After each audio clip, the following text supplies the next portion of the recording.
Halo, Assalamualaikum. Kembali lagi bersama kakak di Les Makim. Ya, kali ini kita akan membahas ya untuk bagian esai, bagian room C ya.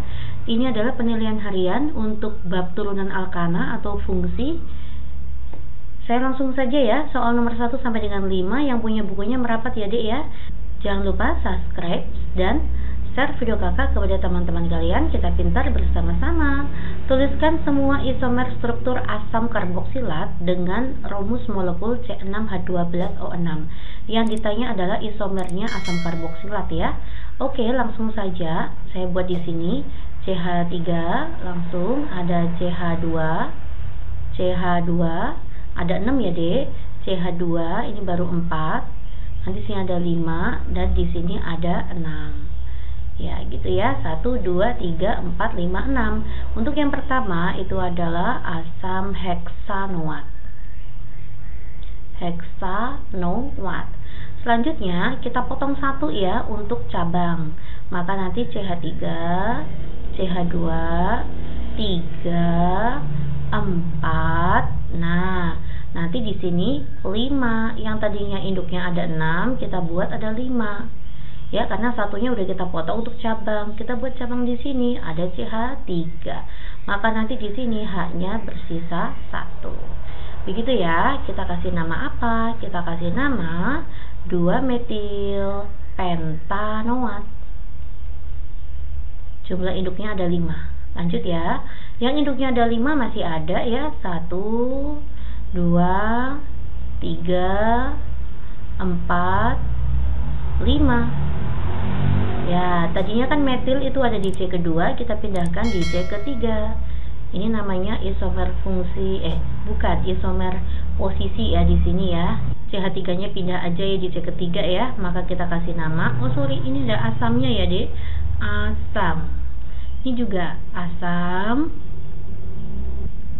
3-metil pentanoat. Masih bisa yang pentanoat, masih bisa. Ya, 1, 2, 3, 4, 5. Nah, yang tadinya CH3-nya ada di C ketiga, 1, 2, 3, kita pindahkan ada di C keempat, CH3. Ini H-nya tinggal 1. Nah, kita kasih nama apa? 1, 2, 3, 4. Kita kasih nama asam 4-metil pentanoat. Paham ya dek ya? Nah, untuk yang pentanoat habis ya dek. Kalau misalkan C-nya pindah ke sini, nanti jadi induk heksanoat lagi. Maka kita potong 1 lagi, induknya jadi 4. Yang tadinya 5, sekarang 4 nih induknya. 1, 2, 3, 4. Nah, COOH. Kita buat cabangnya di sini CH3, kita cabangnya di sini CH3. Ya, maka nanti sini bersisa 1, bersisa 1.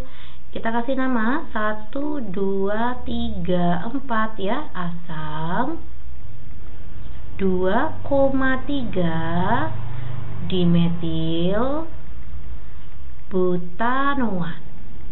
Nah, begitu ya. Masih bisa mbak yang butanoat? Masih bisa. 1, 2, 3, 4. Nah, metilnya saya letakkan di sini ya, 2,2. Nah, begini deh. Nah, ya. Jadinya asam 2,2 dimetil butanoat. Ini B ya. Butanoat. Masih bisa mbak? Masih bisa. Ini kita pindahkan ke sini, boleh loh kayak gini. Nomor 7 ya. CH3, C. Nah, metilnya saya pindahkan ke sini.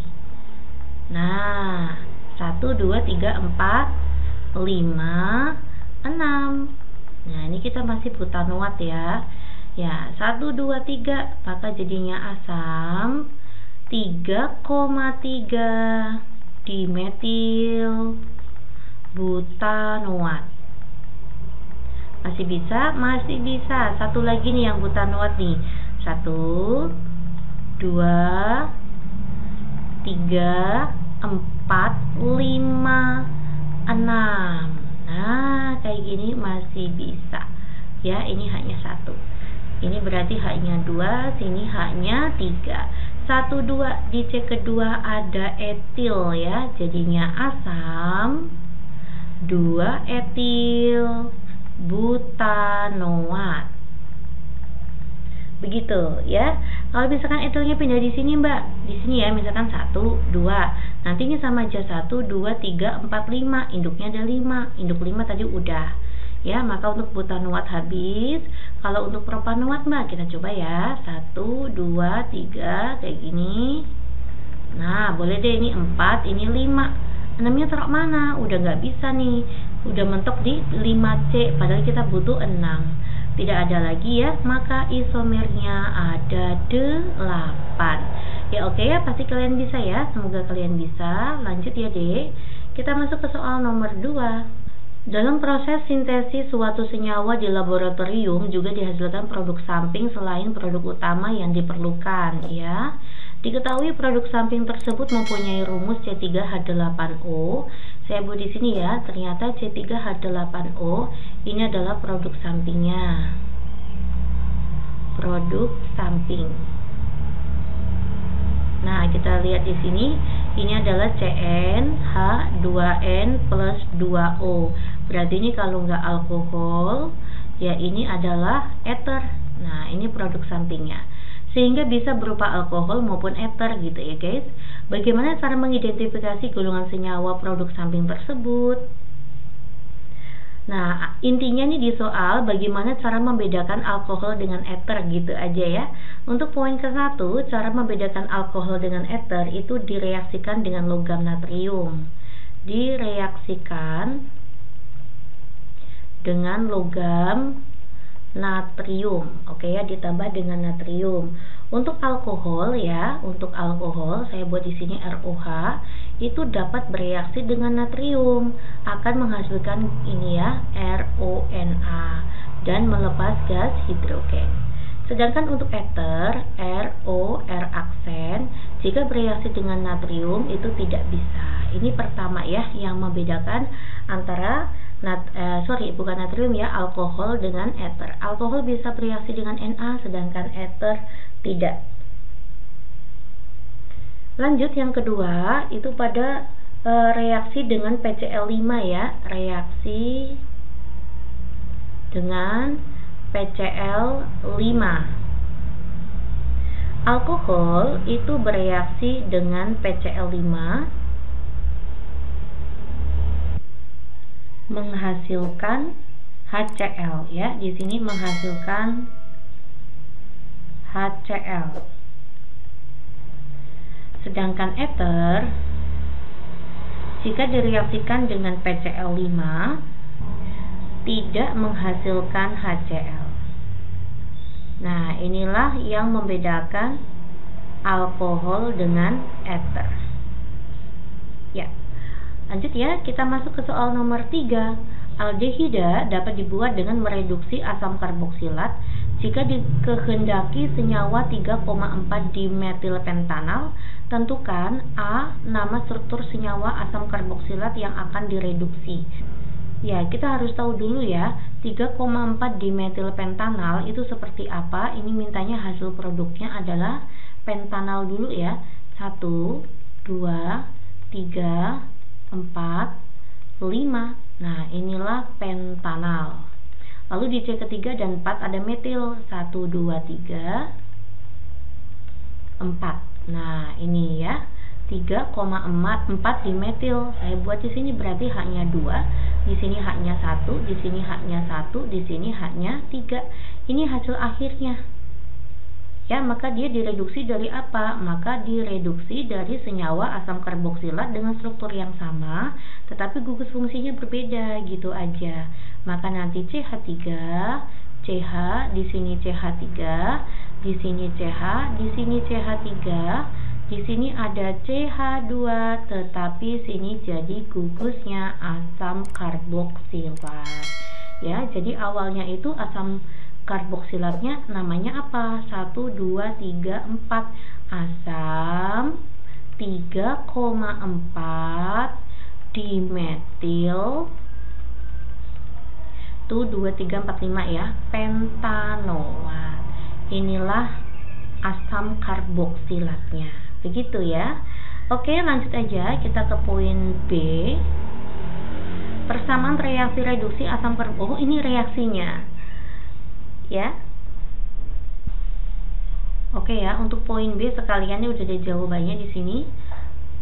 Lanjut ya, kita masuk ke soal nomor 4. Suatu aldehida dioksidasi dengan oksidator kuat, aldehid ya yang dioksidasi ya, menghasilkan asam karboksilat sebanyak 4,4 gram. Asam karboksilat tersebut dapat dinetralkan dengan 100 ml KUH 0,5 m.